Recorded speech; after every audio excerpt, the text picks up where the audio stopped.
recap in Illinois.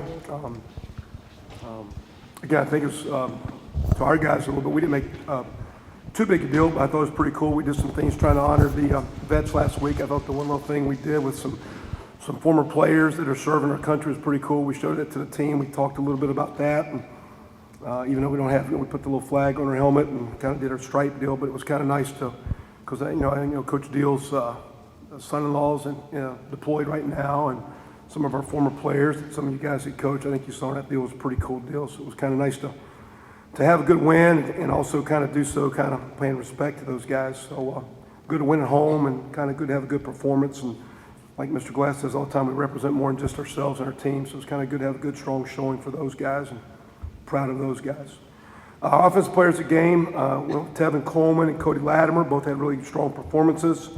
Tevin was named Big Ten Player of the Week, which was a nice deal, and Cody had an awesome day, but a lot of other guys did on offense, but those two were very dynamic, and balls got their direction, and perimeter blocking. There's some clips, showing the guys, like when you look at Shane Wynn and Kofi tying guys up as the running backs going down the field on a long run, the perimeter, the backside blocking. You're talking to Ralston on one of the long runs that Stephen had a great backside block on a linebacker and getting a guy on the ground. So, some solid performances by a lot of guys, but those two were the two players of the game. Thought our quarterbacks played well. The one pick kind of hurts the one, but thought Nate came back great from that, and Trey made a couple huge plays. But just recognize Tevin and Cody as our players. Defensively, had a lot more activity, gave up some plays and some yardages. We got to keep working on bringing the numbers down, but I thought we got some strong play from John Lanham, who's was very good at the end when we got some pressure on the quarterbacks. Nick Mangieri as well, who's from Illinois. It was a big game for him. And then we recognized Clyde Newton first start, led our team in tackles, made a few busts, but as a freshman really played very, very well. Special team players of the game, Jake Stupanzik, 2 weeks in a row, had played, excuse me, I'm fighting a little cough here, had played in previous years, and early this year, some of the freshmen and other guys got going. He's got worked up the last 2 weeks and then has had winning performances on 2 teams. Mitch Ewald, who's been perfect for the year. His kicks were awesome. When we looked at our kicking, every time we punted or kicked, our opponent never started outside the 25. Matter of fact, the worst thing we did was when Mitch kicked it, it was a touchback. All the other kickoffs were inside the 2 inside the 10. The punt was on the 10. Kickoff, and after penalty, 2 kickoffs returns were on the 10 and 7. A couple of them on several on the 21. So I think we had 11 kicking opportunities, and all 11 times we were able to pin our opponent deep. 2 of our punts, Eric Toth only had 2 punts, but both into the win. One's down on the 10, one's a 36-yarder into a pretty good win. Gave them the ball on the 23. So I thought our kicking was a very, very, very big part of our game. Offensive scouts were Chase Alexander and LaRae Smith.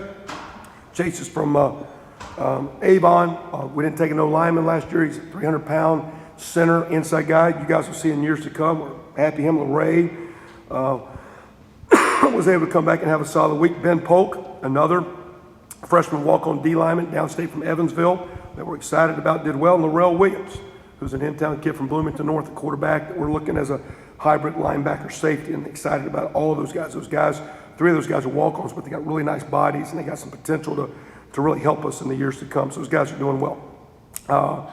Like to mention some guys, I saw you guys talking to Ralston, who stepped in and done well. David Kaminsky has stepped in. I don't like to talk a lot about injuries because it's kind of a negative, so I prefer not to talk about it. But we have, as all teams have, we've had some guys with some things, and we've been very, very fortunate as our strength program's taken off and our recruiting's gotten a little bit better and our walk-on program's gotten better. We've got more and more depth, and I think that's why we're able to weather the storm. And when we've had a little hiccup and a guy can't go, some guys we've lost for the year, and that's a part of our game. You don't like it. But that being said, too, some guys have stepped in. Jake Reed has stepped in. Jake Bailey, we talked about, and he played well. This game, Wes Rogers had to play. I think we'll see where we have Colin Rohrig. He has a slight back injury. I think he'll be going some this week. We'll see if it holds up. It's not near the extent of Peyton Ecker's injury with our right tackle that we lost, but we'll see where Colin is. But Wes did well. Jake Reed is in the mix to play as well there at center, so we'll be fine there.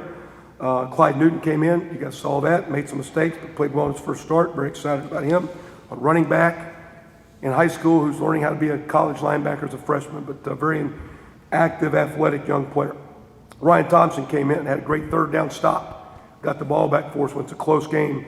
Really played well for Tim Bennett. I think Tim will be fine. He just took a head shot, and as the week goes, I think we'll get him back. We'll know as the week goes. Talked about Zupancic on special teams and Brandon Gruby. Both those guys had to step in for Murphy, and matter of fact, we lost Dawson Fletcher. One of our safeties got rolled up and got an ankle injury. So we had Zupancic and Gruby at safety. Also want to mention we didn't give them winning grades, but Darius Latham, very active. Great play on 3rd and 2 stop in 4-down territory in the second quarter after we fumbled, let alone the pressures and a couple sacks he had.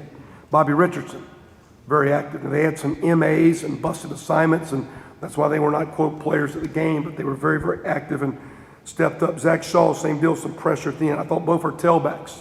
You saw how Tevins played, but again, we get quality play out of Steven. Wade D'Angelo's played, and the quarterbacks. Trey didn't play a lot, but that 4th down play he makes on his own. And we don't make that play, and we needed that play because things weren't going well.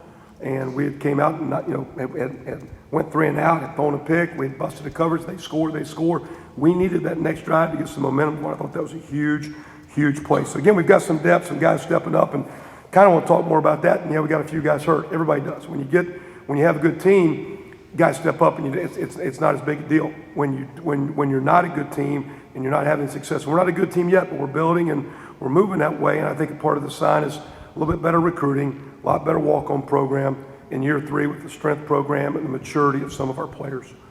A couple things I want to point out in the game. I think the defensive stop on the first drive on 4th down, batted ball by Darius Rayner.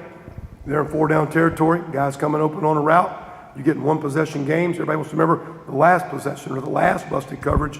Their plays early in the game that have impact in 1-possession games. Huge play by Darius, a 4th down stop in 4-down territory. I think the defensive stop after we had the fumble. We hadn't had a lot of fumble. In fact, it's the first fumble at tailback I think we've had this year, and something we worked real hard to eliminate, but unfortunately we had one, and our defense to get a 4-play stop. And it was really Darius Latham on 3rd and 2 and Clyde Newton on 4th and 3. And Clyde filled up the A gap on a backside power. The first time I've seen somebody do it right in 3 years, where he flew in there and stepped in there and made a play and looked like a decent football team right there from fitting it up the right way. So 2 good plays by 2 freshmen in critical times that you need. I think the fake punt stop. 2 weeks in a row we've gotten that. It was a nice play there for our guys to identify that. Got us the ball back. After that, in the 4th quarter, we had a 3rd and 10 and a 4th and 10 back-to-back plays in the fringe zone, where if they convert, they're getting points, and you're in a 1-possession game. And then at the end, the interception at the end of the game. I think offensively, we had a flurry there where we got him after Trey's run. We had a 50-yard pass to Cody. Latimer came back with a 3-play scoring drive, hit a play action pass to him, backed it up with a 1-play big play by Tevin that was well blocked. Then a 2-play after their fake punt, a 2-play drive by Stephen Houston, popping 2 runs, had great blocking there. We win the 4th quarter 17-7, which is huge. 4th down, we were 100% both ways. We stopped them every time, and we got every one. So I thought that was a big part of the deal. I mentioned earlier, I thought our coverage units and return units, I think our punt return started on the 20, the 23, the 43, and then after the fake, the plus 35. Their unit started on the minus 23 and minus 10. Our kickoff return unit had better returns, nothing great, but better than our kickoff coverage. When you're playing in the Big Ten and you're playing in November, kicking in field position, percentage of scoring from 90 yards, 80 yards, 70 yards, 60 yards, there's great increase with the percentage of when you score, when you make people go long fields.